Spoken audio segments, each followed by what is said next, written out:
Hello everybody, welcome back to HardReset.Info channel. In today's video, I'll show you first things to do after setup on your TECNO Spark 20 Pro Plus.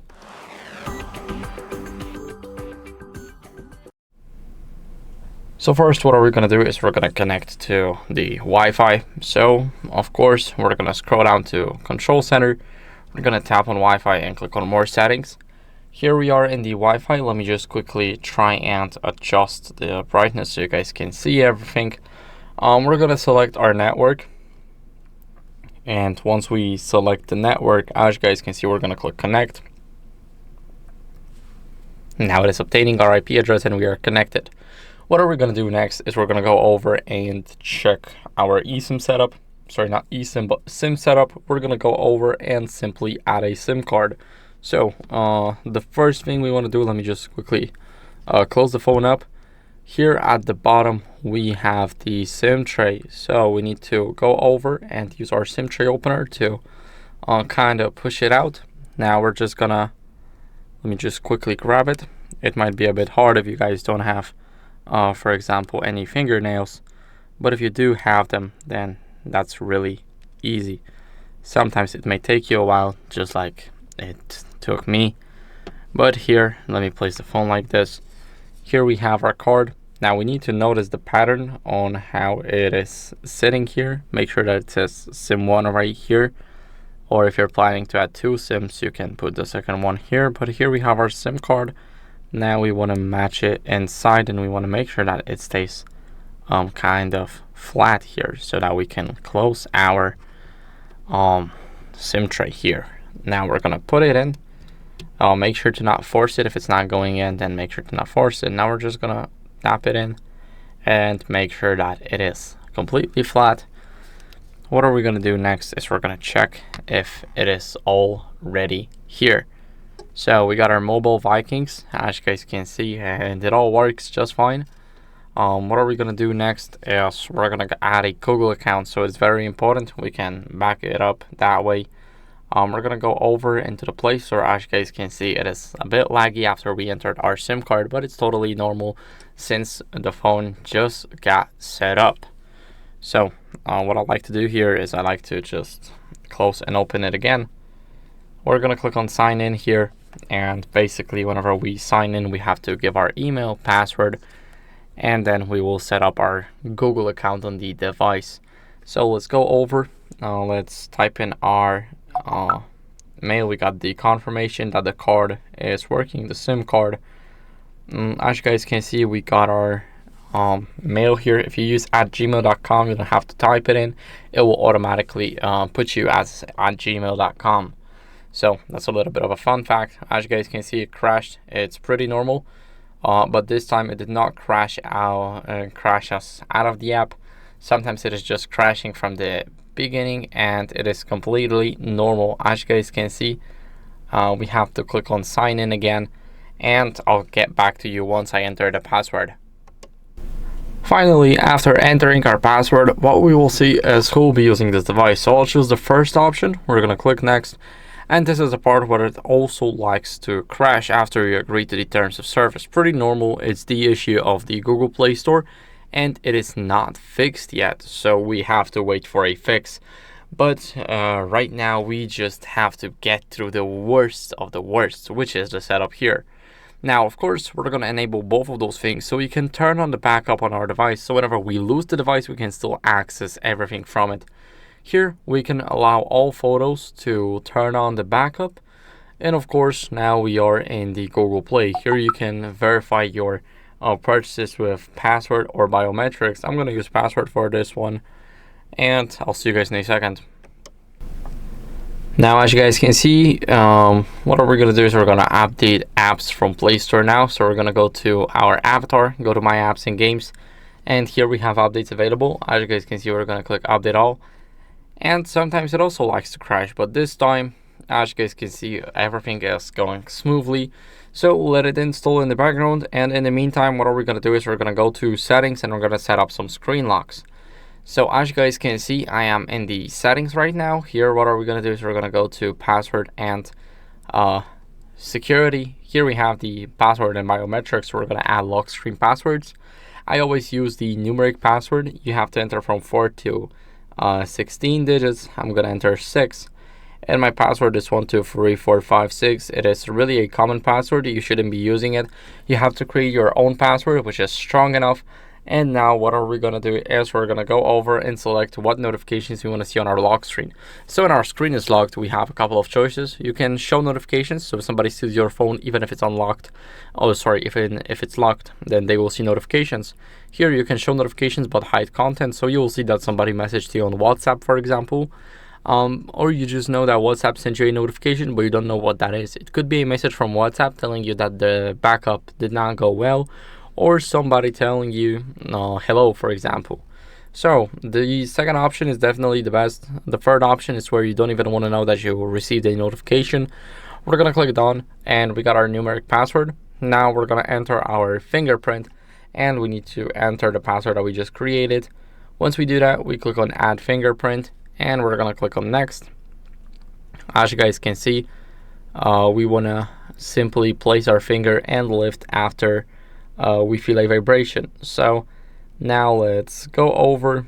As you guys can see, now we have to scan the edges, and sometimes it will tell you that it detected the partial fingerprint. You just have to ignore that and go over. Let's check if our fingerprint is working. As you guys can see, it was the mismatch for the first time, but it's pretty normal. Everything's working just fine, and now we're gonna add a face unlock.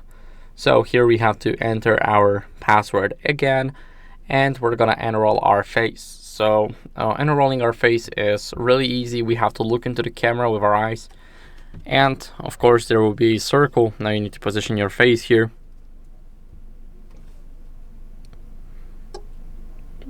It has to be a little bit close, so that's why I cannot show you the process. It's really weird that you have to do it like that, but it takes some time. And finally, after looking for around 10 to 15 seconds, we got it. Now we can easily unlock the phone directly or stay on the lock screen. Here we have security restrictions, so it won't work if the phone wasn't turned on in 24 hours, for example. It wasn't unlocked.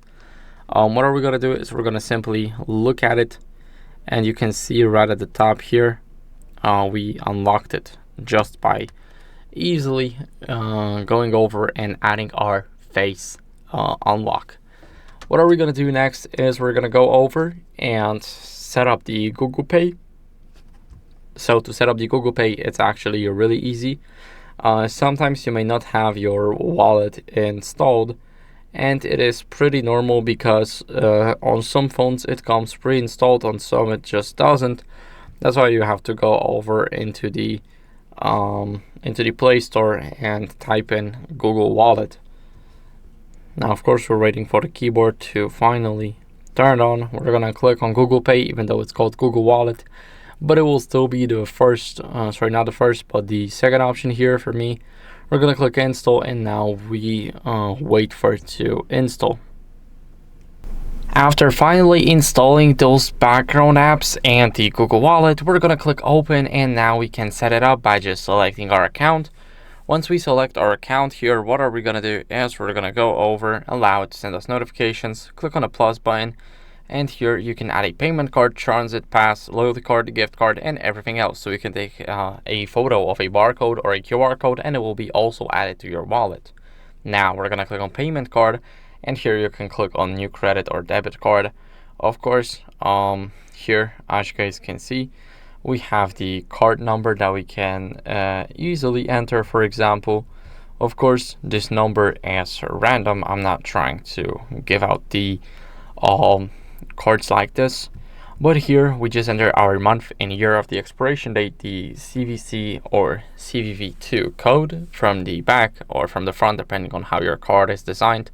It's a free number code.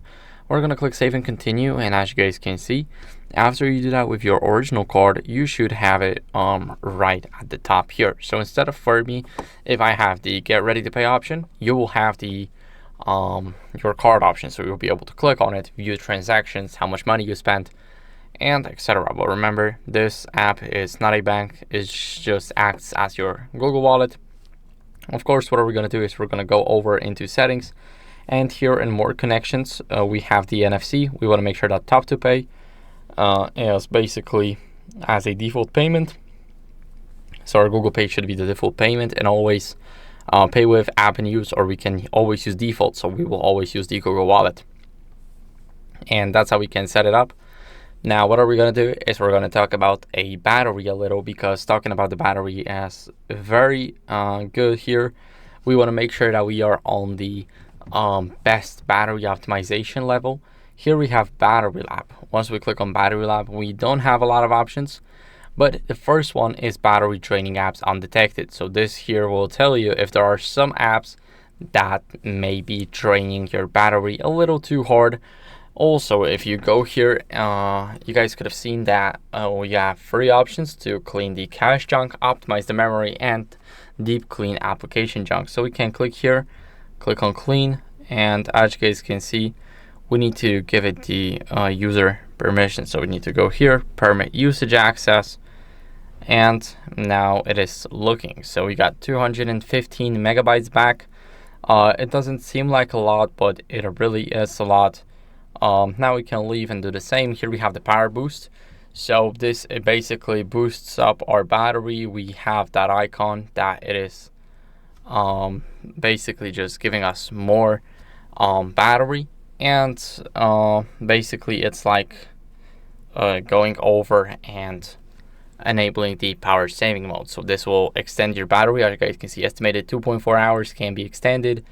Also, we got a lot of settings here, like optional optimization settings. We can turn off location services, turn off all Wi-Fi automatically if not connected, and also, for example, turn off power boost automatically. So we can turn it on, let's say at 26%. Those 6% can save our life sometimes. And also we can turn it off automatically. So this is really good. Now we got the ultra power saving. Here we can only add 6 amps, but it will basically boost our battery life.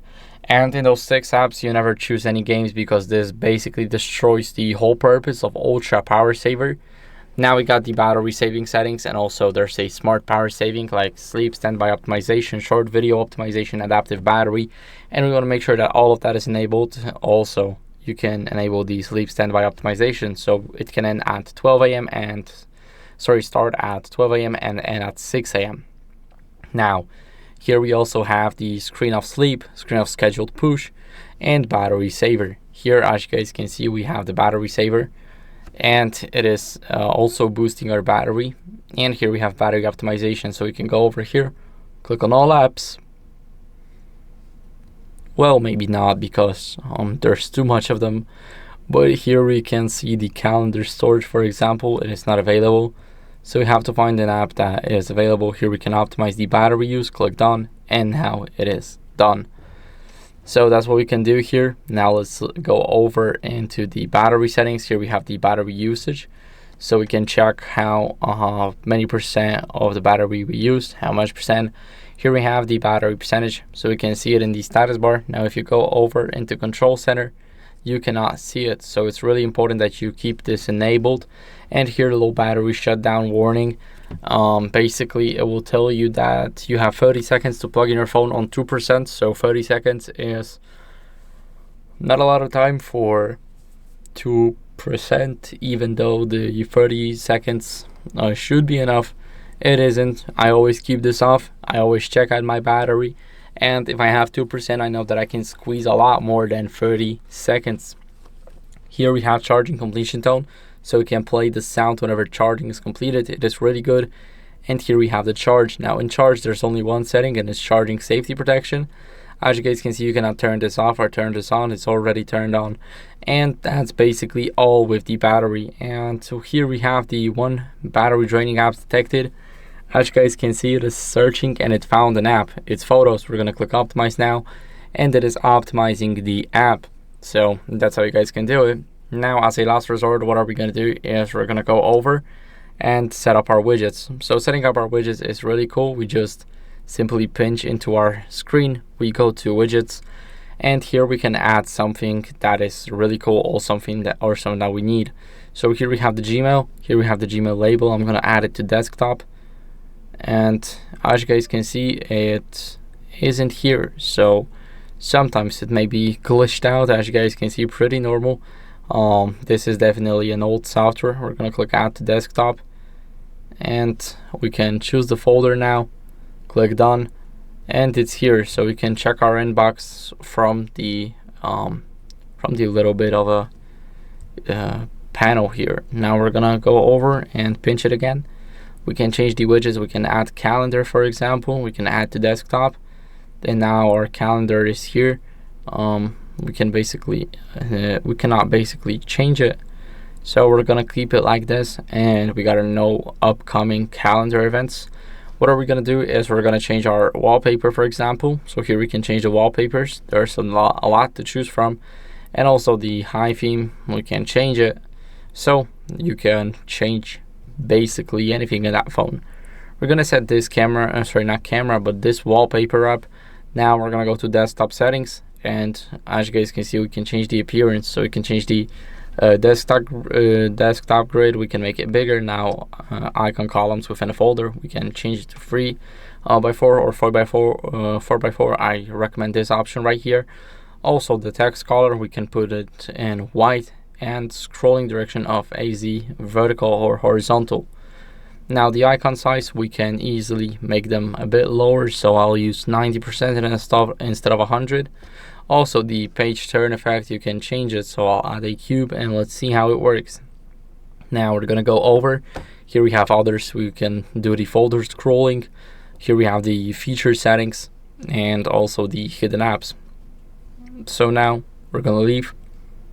This is how the cube looks like. Pretty cool, I cannot lie.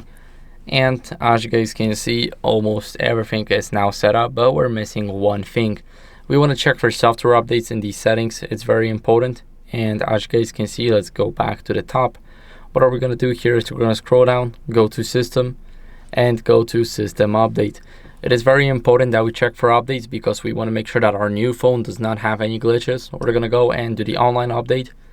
Now as you guys can see, for me, my software is up to date. At least that's what it said. Yes, it is. And now if yours isn't, then I recommend you updating, since it's very important. So thank you guys for watching. If you enjoyed this video, then make sure to leave a like, subscription, and a comment, and I'll see you in the next one. Bye.